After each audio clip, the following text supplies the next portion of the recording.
Hello guys, welcome to all of you. और आज के इस वीडियो में मैं आपको बताऊंगा कि विश्व में जो है चावल के वितरण एवं उत्पादन का जो है वर्णन करेंगे। ठीक है।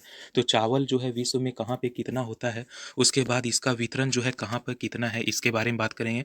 यानी कि describe the distribution and production of rice in the world. पूरे वर्ल्ड में जो है चावल का जो है कहाँ पे कितना प्रोडक्शन है, कहाँ पे कितना डिस्ट्रीब्यूशन है, इसके बारे में बात करेंगे। तो चलिए, सबसे पहले इसमें क्या क्या हम लोग इस टॉपिक में बात करेंगे। तो सबसे पहले तो हम लोग बात करेंगे कि विश्व में जो धान का जो कृषि होता है और चावल का जो उत्पादन होता है, इसके बारे में बात करेंगे। उसके बाद हम लोग बात करेंगे कि जो विश्व के जो अलग अलग देश हैं, तो वहाँ पे कृषि और कृषि धान की जो कृषि होती है और चावल का जो उत्पादन होता है, तो उसमें कौन सा देश जो है वो अग्रणी है, यानी कि आगे है। तो उसमें जो है फिर हम लोग चीन वगैरह के बारे में, Bharat, Indonesia, Bangladesh, Vietnam, Thailand, Japan, Myanmar, Philippines, संयुक्त राज्य अमेरिका, ब्राज़ील, फिर दक्षिण कोरिया, ये सबके बारे में बात करेंगे। ठीक है।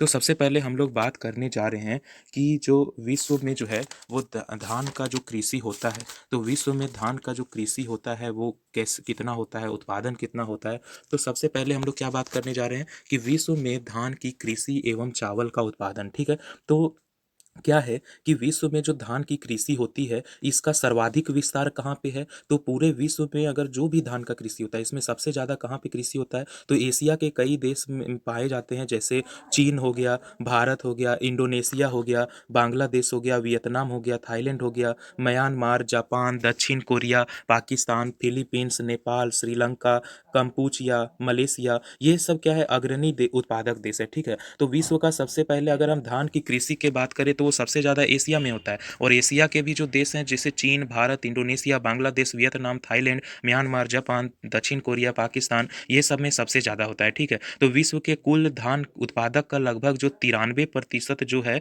वो एशिया में ही होता है, 3% दक्षिण अमेरिका में होता है, और 2% उत्तरी अमेरिका में होता है, और 2% क्या है, अफ्रीका में होता है। टोटल कितना हो गया, 100। 93% कहाँ बोले, एशिया में। 3% यानी कि कहाँ, दक्षिण अमेरिका में। उसके बाद 2% कहाँ पे होता है, तो उत्तरी अमेरिका में, और 2% अफ्रीका में उत्पादन होता है। ठीक है। तो अब हम लोग बात करने जा रहे हैं चीन में जो है धान का जो अलग अलग जो राज्य हैं, अलग अलग जो विश्व के जो देश हैं, उसमें जो अग्रणी उत्पादक देश है चावल के, उसमें सबसे पहले हम लोग जो है चीन की बात करने जा रहे हैं। किसकी बात करने जा रहे हैं, तो चीन की बात करने जा रहे हैं। तो हम लोग सबसे पहले किसकी बात करने जा रहे हैं, तो हम लोग जो है सबसे पहले चीन की बात करने जा रहे हैं। तो अगर हम चीन की बात करें, तो चीन में जो है कितना चावल का उत्पादन होता है, चीन में जो है कितना चावल का उत्पादन होता है।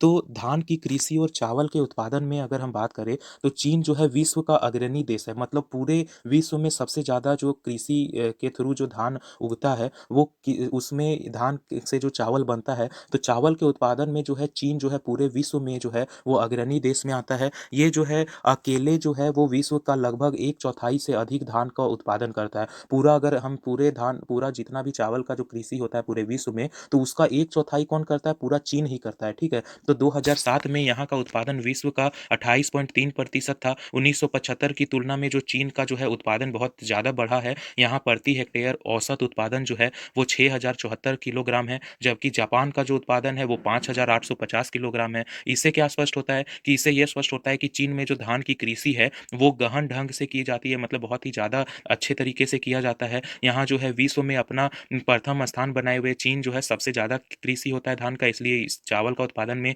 जो प्रथम स्थान किसका हो जाएगा, तो चीन हो जाएगा। यहाँ पे क्या है कि 2007 में जो है धान की कृषि के अंतर्गत कुल 328 लाख हेक्टेयर भूमि जो है प्रयुक्त हुई थी। यहाँ पे जो है पूरे उत्तर में मंचूरिया से लेकर के दक्षिण चीन जो है, वहाँ पे धान की जो कृषि है मुख्य क्षेत्र है, जिसके फलस्वरूप क्या हुआ कि इसको जो है चावल का कटोरा भी कहा जाता है। क्या कहते हैं, चावल का कटोरा, यानी कि बॉल ऑफ राइस चीन को। ठीक है। तो चीन का जो डेल्टाई मैदान है, नदियां या घाटियां हैं, जो दक्षिणी तटवर्ती क्षेत्र है, और देश के जो 80% से अधिक जो धान जो है वो 2 से 3 फसल जो प्राप्त की जाती है। ठीक है। अधिक से अधिक जो है 2 से 3 फसल प्राप्त किया जाता है। धान की कृषि के लिए जो है जो भी आवश्यक तत्व चाहिए वे सब चीन में मौजूद हैं। चाहे वहाँ पे धान के लिए जो कितना जलवायु चाहिए, वहाँ पे जलवायु मतलब कैसा चाहिए, तापमान कैसा चाहिए, वर्षा कैसा चाहिए, आर्द्रता या नमी कैसा चाहिए, वहाँ मिट्टी कैसा चाहिए, सब जो है एक अच्छा मात्रा में जो है चीन में जो है मतलब क्या कहें कि चीन में जो है चावल की खेती के लिए जो है जलवायु वहाँ की बहुत ज़्यादा अच्छी है। ठीक है। और हाल के वर्षों में क्या है कि धान की कृषि का जो है वो बहुत ज़्यादा विकास कार्य जो है वो चीन में देखने को मिला है। और इससे क्या होता है कि यदि प्रति हेक्टेयर उत्पादन जो है उसका जो है देढ़ा हो जाता है, मतलब और ज़्यादा बढ़ जाता है। अगर एक कर रहा था पहले तो उसका डेढ़ कर रहा है। चीन जो है बड़ी मात्रा में चावल का निर्यात भी करता है बहुत सारे देशों में। चीन क्या करता है, चावल जो सबसे ज़्यादा होता है तो वो पूरे विश्व में जो है क्या करता है, चीन जो है वो चावल का जो है वो निर्यात करता है। अब चीन में जो है 4 क्षेत्र अग्रणी चावल उत्पादक है, ठीक है। चीन में भी जो है 4 क्षेत्र हैं जहाँ सबसे ज़्यादा जो है अग्रणी चावल का उत्पादक जगह है। कौन-कौन सा क्षेत्र? पहला है हांगो नदी का निचला मैदान। पहला क्या है? हांगो नदी का निचला मैदान। दूसरा है जेचुआन बेसिन में चेंगट का मैदान। दूसरा क्या है? जेचुआन बेसिन में चेंगट का मैदान। तीसरा है यांगटीसी क्यांग घाटी और डेल्टाई भाग। और चौथा है दक्षिण समुद्री तटीय मैदान। तो वो 4 क्षेत्र जो चीन में सबसे ज़्यादा उत्पादन होता है चावल का जहाँ पे, तो पहला क्या हो जाएगा, हवांगहो नदी का निचला मैदान। दूसरा है जेचवान बेसिन का जो है जेचवान बेसिन का चेंगट का मैदान। तीसरा क्या बोले, यांगिस्टी क्यांग घाटी का डेल्टाई भाग, यांगिस्टी क्यांग घाटी और डेल्टाई भाग। चौथा क्या है, दक्षिण समुद्र तटीय मैदान। अब दूसरा जो हम लोग बात करने जा रहे हैं वो है भारत की, ठीक है। किसकी बात करने जा रहे हैं हम लोग? जो है भारत की बात करने जा रहे हैं। तो अगर हम भारत की बात करें तो भारत जो है पूरे विश्व का जो दूसरा बड़ा चावल का उत्पादक देश है, ठीक है। चीन के बाद जहाँ पे सबसे ज़्यादा चावल का उत्पादन जो होता है वो भारत में ही होता है। 2007 में जो है यहाँ का उत्पादन जो है विश्व का लगभग 22.4% था। मतलब पूरे चीन में कितना था? तो चीन में था पूरे विश्व का एक चौथाई, यानी कि समझ लो कि 25%। और भारत में जो है पूरे विश्व का 22.4% है। और 2007 में जो है यहाँ धान की जो खेती है, कृषि जो है, इसके अंतर्गत कुल 423 लाख हेक्टेयर भूमि जो है प्रयुक्त हुई थी। इस प्रकार भारत और चीन जो है विश्व उत्पादक का जो है आधा से अधिक धान जो है उत्पादित करते हैं। मतलब विश्व में जितना भी धान यानी जिससे चावल बनता है उसका जो उत्पादन होता है वो आधा से ज़्यादा केवल चीन और भारत ही करता है। भारत ने जो है 1965 में विश्व का 24.4% जो है धान का उत्पादन किया था, यानी कि लगभग एक चौथाई मान सकते हैं जिसको। लेकिन चीन आदि में जो है तीव्र विकास के कारण जो है इसका प्रतिशत भाग घट गया है। हालांकि क्या है कि कुल जो उत्पादन जो है बढ़ा है, पहले से उत्पादन बढ़ा है, लेकिन क्या है चीन में जो है और अच्छा तकनीक के कारण और भी अच्छा जो है कैसे खेती किया जाए उसके लिए बहुत चीज़ वहाँ पे विकास हुआ है। लेकिन भारत में उतना विकास नहीं हुआ है, जिसके कारण उत्पादन तो बढ़ा है लेकिन ज़्यादा नहीं बढ़ा है, चीन से आगे नहीं निकल पा रहा है। 1978 में जो है भारत का जो धान का उत्पादन है वो 7.8 करोड़ मीट्रिक टन था, ठीक है। जबकि 1989 में बात करें तो 9 करोड़ मीट्रिक टन हो गया। लेकिन यह उत्पादन जो है 4 करोड़ हेक्टेयर भूमि पर ही किया गया, जो विश्व के लगभग 6.8% भाग क्षेत्र है। मतलब क्या है कि किया गया कितना, मतलब उत्पादन कितना हुआ? उत्पादन जो है 4 करोड़ हेक्टेयर भूमि पर किया गया, लेकिन कितना प्रतिशत धान हुआ? तो 6.8% पूरे विश्व का। तो भारत में जो है प्रति हेक्टेयर उत्पादन जो है क्या है, कम है। और भारत में धान की जो कृषि होती है वो सभी क्षेत्रों में कुछ ना कुछ पाई जाती है, लेकिन विस्तृत और गहन कृषि का विस्तार जो है गंगा के मैदान, ब्रह्मपुत्र घाटी और दोनों तटवर्ती मैदान में है, ठीक है। क्षेत्रफल की दृष्टि से अगर हम बात करें तो बिहार हो गया, पश्चिम बंगाल हो गया, उत्तर प्रदेश हो गया, मध्य प्रदेश, उड़ीसा, आंध्र प्रदेश, असम, छत्तीसगढ़, हरियाणा, झारखंड, कर्नाटक, केरल, गुजरात, जम्मू कश्मीर अग्रणी राज्य हैं, ठीक है। सबसे ज़्यादा क्या है, बिहार हो जाएगा, फिर पश्चिम बंगाल, फिर उत्तर प्रदेश, मध्य प्रदेश, उड़ीसा, आंध्र प्रदेश, इस तरह से गया है, ठीक है। इस तरह से जो है प्रति हेक्टेयर जो उत्पादन जो है वो पंजाब में कितना होता है, तो 34.7, हरियाणा, तमिलनाडु, कर्नाटक, जम्मू कश्मीर, ये सब जो है, आंध्र प्रदेश, केरल, महाराष्ट्र, गुजरात, असम और उड़ीसा जो है ये सब अग्रणी राज्य है, ठीक है। तो हम लोग जो है चीन की तो बात कर लिए, इसके बाद भारत की भी बात कर लिए, इसके बाद हम लोग इंडोनेशिया का बात करने जा रहे हैं, ठीक है। तो धान के उत्पादन में इंडोनेशिया जो है वो विश्व का तीसरा बड़ा देश है। और दो, पहला कौन है? चीन है, दूसरा भारत है और तीसरा जो है इंडोनेशिया है।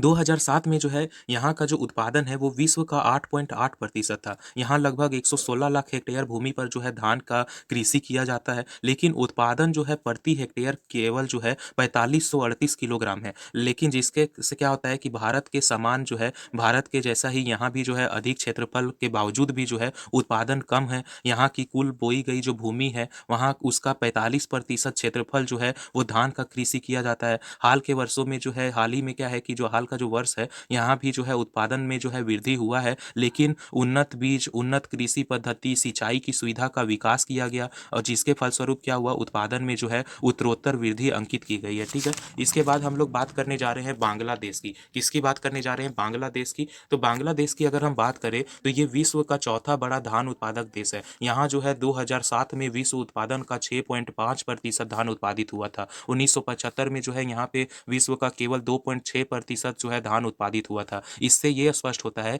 कि यहाँ हाल के वर्षों में जो है उत्पादन बहुत तेजी से बढ़ा है, जिससे फिर भी क्या है कि भोजन में चावल की प्रधानता के कारण जो है गृह उत्पादन कम पड़ जाता है। जैसे अगर हम दाल की बात करें, अरहर दाल की, तो क्या होता है कि भारत में जो है पूरे विश्व का सबसे ज़्यादा अरहर दाल का जो है उत्पादन किया जाता है, लेकिन क्या है कि यहाँ का लोग जो है वो अरहर दाल का ज़्यादा इस्तेमाल करने के कारण जो है यहाँ के लोग जब अधिक इस्तेमाल करते हैं तो अरहर दाल सबसे ज़्यादा उत्पादक देश होने के बावजूद भी जो है भारत दूसरे देश से दाल का निर्यात करवाता है, अरहर का। तो इसी प्रकार से क्या है, बांग्लादेश में भी जो है उत्पादन बहुत तेज़ी से बढ़ा है, लेकिन फिर भी क्या है कि उसका, बांग्लादेश का खुद ही जो है वो कम पड़ जाता है। लेकिन क्या हुआ कि यहाँ जो है सफल बोई गई जो है भूमि जो है उसका आधा से अधिक भूमि पर जो है धान का कृषि किया जाता है। प्रति हेक्टेयर अगर उत्पादन की बात करें तो 3428 किलोग्राम होने के कारण जो है यहाँ अधिक क्षेत्रफल के बावजूद जो है कुल उत्पादन कम है। यहाँ धान की जो है 3 फसलें प्राप्त की जाती है। धान के कृषि के लिए जो है गंगा और ब्रह्मपुत्र का जो डेल्टाई भाग है वहाँ विशेष जो है महत्वपूर्ण क्षेत्र है। ठीक है, और यहाँ पे पटसन और धान दो महत्वपूर्ण फसल है। दो कौन कौन सा महत्वपूर्ण फसल है बांग्लादेश में? तो एक तो पटसन हो गया और दूसरा धान हो गया। ठीक है, और ये हो गया बांग्लादेश का। अब हम लोग बात करने जा रहे हैं वियतनाम का। अगर वियतनाम की बात करें तो धान की कृषि जो होता है वियतनाम के जीवन का आधार है, मतलब सबसे ज़्यादा वहाँ पे धान का ही खेती किया जाता है, क्योंकि चावल जो है मुख्य भोज्य पदार्थ है। वियतनाम में सबसे ज़्यादा जो है चावल खाया जाता है, मुख्य रूप से चावल ही खाया जाता है। और 2007 में जो है यहाँ का उत्पादन विश्व का 5.9% था। इस प्रकार जो वियतनाम जो है विश्व का चौथा बड़ा चावल उत्पादक देश है। और वियतनाम जो है यहाँ का सबसे महत्वपूर्ण धान उत्पादक क्षेत्र की बात करें तो वो रेड नदी का जो डेल्टाई भाग है वो है, और जो देश का जो है आधा से अधिक धान उत्पादित करता है। दूसरा जो प्रमुख क्षेत्र है वो मिकांग नदी है, उसका जो मिकांग नदी का जो डेल्टाई क्षेत्र का भाग है। और वियतनाम का कुल बोई गई भूमि का जो 80% भाग है वहाँ पर धान का ही खेती किया जाता है। ठीक है, अब हम लोग बात करने जा रहे हैं थाईलैंड का। अगर हम थाईलैंड की बात करें तो धान के उत्पादन में जो है तीव्र प्रगति के कारण जो है थाईलैंड जापान को जो है पीछे छोड़ करके विश्व का छठा सबसे बड़ा उत्पादक देश बन गया। मतलब ये जो है थाईलैंड में क्या है कि बहुत तेजी गति से जो है बहुत ज़्यादा प्रगति होने के कारण जो है धान का उत्पादन में जो है तीव्र गति से प्रगति होने के कारण जो है थाईलैंड जो है वो जापान को भी पीछे छोड़ दिया है और खुद जो है छठा स्थान पे बैठ गया है। ठीक है, थाईलैंड जो है पूरे विश्व का छठा सबसे बड़ा उत्पादक देश बन गया है। और 2007 में जो है यहाँ का उत्पादन हुआ था वो पूरे विश्व का जो है 4.6% था। चीन के ही जैसा जो है थाईलैंड में भी जो है चावल भोजन का जो है मूल आधार है। यहाँ की जो 90% जो कृषि का जो भूमि है उस पर धान का ही खेती किया जाता है। मीनम नदी की जो घाटी है और डेल्टाई भाग है और जो चाओ फ्राया की जो घाटी है वहाँ पे प्रमुख रूप से धान का ही उत्पादक ये क्षेत्र है। ठीक है, और यहाँ पे प्रति हेक्टेयर जो उत्पादन बढ़ाने का जो है हर संभव प्रयास भी किया जाता है। अब इसके बाद हम लोग बात करने जा रहे हैं जापान की। तो अगर हम जापान की बात करें तो जापान का जो है 1990 तक विश्व का 7वां बड़ा चावल उत्पादक देश था। ठीक है, लेकिन अब जो है 10वें स्थान पे चला गया। पहले क्या था, 1990 तक 7वां बड़ा स्थान था जापान, लेकिन अब जो है 10वां स्थान पे चल गया। वो अपनी जो है सीमित भूमि का जितना अच्छा उपयोग जापान ने किया है वैसा किसी देश का उदाहरण नहीं मिलता है। जैसे हम लोग का देश है तो हम लोग का देश में क्या होता है कि जितना ज़्यादा हम लोग जो है खेती करते हैं, जितना ज़मीन पे वो बहुत ज़्यादा ज़मीन पे करते हैं, लेकिन प्रति हेक्टेयर भूमि पे जो धान का जो खेती होता है वो कम उपज होता है, उसका उत्पादन कम होता है। लेकिन जापान में क्या है कि जो भी जो उस भूमि का जो सीमित भूमि है लेकिन उसका अच्छे से उपयोग करने के कारण क्या है कि ये जो है बहुत ज़्यादा धान का उत्पादक कर पाता है। ठीक है, यहाँ प्रति हेक्टेयर जो है 5850 किलोग्राम चावल जो है उत्पादित किया जाता है, जो पूरे विश्व के औसत से भी अधिक है। ठीक है, तो जापानी पद्धति से जो है धान की कृषि के लिए जो है सर्वश्रेष्ठ पद्धति माना जाता है। धान का जो कृषि होता है वो उसका जो सबसे सर्वश्रेष्ठ पद्धति है, सबसे अच्छा तरीका है धान की खेती के लिए, तो उसको जापानी तरीका को माना जाता है। जापान का जो तटीय क्षेत्र होता है वो धान की कृषि के लिए सदियों से प्रयुक्त होता आ रहा है। लेकिन क्या है कि जो नगरीय विस्तार और औद्योगिक स्थापना के कारण जो है जापान के जो पर्वतों के ढालों पर जो है धान की कृषि का विस्तार करने लगा है। ठीक है, मतलब पर्वत पठार है वहाँ पे भी जो है किसी तरह वो कृषि कर लेता है। और क्या है कि मैदानी भागों की खेती को अगर हम जो होता है उसको हाटा और पर्वतीय कृषि को जो है हम लोग टा के नाम से जानते हैं, ठीक है? टी ए टा, यानी कि जो मैदानी भाग है वहाँ पे जो खेती होता है उसको हाटा बोलते हैं और जो कृषि क्षेत्र है उसको टा बोलते हैं, ठीक है? तो इस प्रकार से जो है, और ये जो मतलब क्या है कि जो जापान है वो चावल का और धान, चावल यानी धान का जो है आयात भी उसको करना पड़ता है, ठीक है? अब दूसरा हम लोग बात करने जा रहे हैं म्यांमार की, ठीक है? तो अगर म्यांमार में चावल की खेती की बात करें तो ये विश्व का 7वां बड़ा धान उत्पादक देश है। सबसे अगर बड़ा बोले तो वो आ गया कौन, चीन आ गया, उसके बाद भारत आ गया, उसके बाद जो है इंडोनेशिया था, उसके बाद बांग्लादेश था, फिर जो है थाईलैंड वगैरह था, वियतनाम, थाईलैंड, इस तरह से जो है सब था। फिर 7वां नंबर पे कौन है, म्यांमार आ गया, ठीक है? तो म्यांमार जो है विश्व के जो है जितने भी धान उत्पादक देश हैं उनमें जो है 7वां सबसे बड़ा देश आ जाता है। और यहाँ पे 1975 में जो है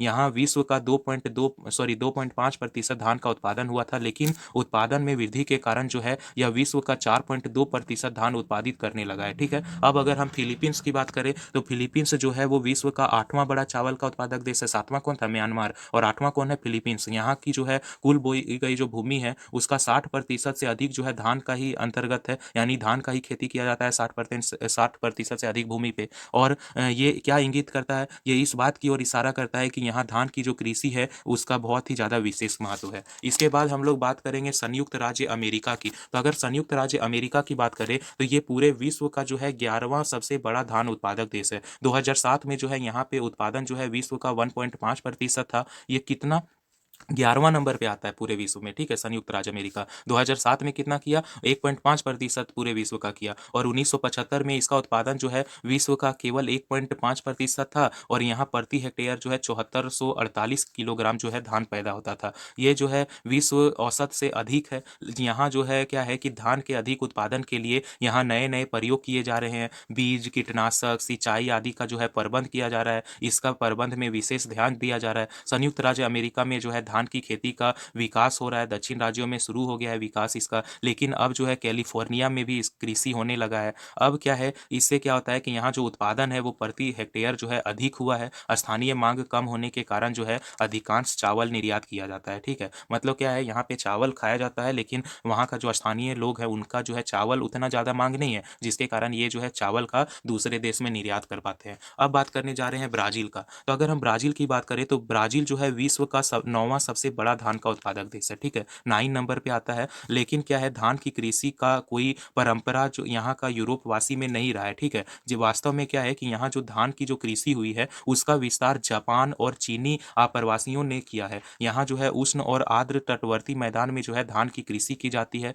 अमेजन का जो डेल्टाई भाग है वहाँ धान की कृषि में तीव्र गति से प्रगति हुआ है। अब क्या है कि ब्राज़ील एक चावल का निर्यातक देश भी बन चुका है। 2007 में जो है यहाँ का उत्पादन जो है विश्व का 1.7% था। इसके बाद लास्ट पॉइंट पे जो हम लोग बात करने जा रहे हैं वो है दक्षिण कोरिया का। अगर हम दक्षिण कोरिया में बात करें तो दक्षिण कोरिया जो है धान के खेती में विश्व का 12वां सब नंबर पे आता है प्रमुख देश के रूप में। 12वां नंबर पे उत्पादक की दृष्टि से प्रमुख देश है धान के उत्पादक में। 2007 में जो है यहाँ उत्पादन जो है पूरे विश्व का 1.2% था। यहाँ तटवर्ती मैदान और जो घाटियाँ हैं वो मैदानी किस्म का धान और पहाड़ी ढालों पर जापानी किस्म का धान पैदा किया जाता है। यहाँ का जो दक्षिण भाग है देश का 60% से अधिक धान उत्पादित करता है। तो आई होप आपको वीडियो पसंद आया होगा। अगर वीडियो अच्छा लगे तो वीडियो को लाइक करें, कमेंट करें और चैनल को सब्सक्राइब कर ले। वीडियो को देखने के लिए धन्यवाद।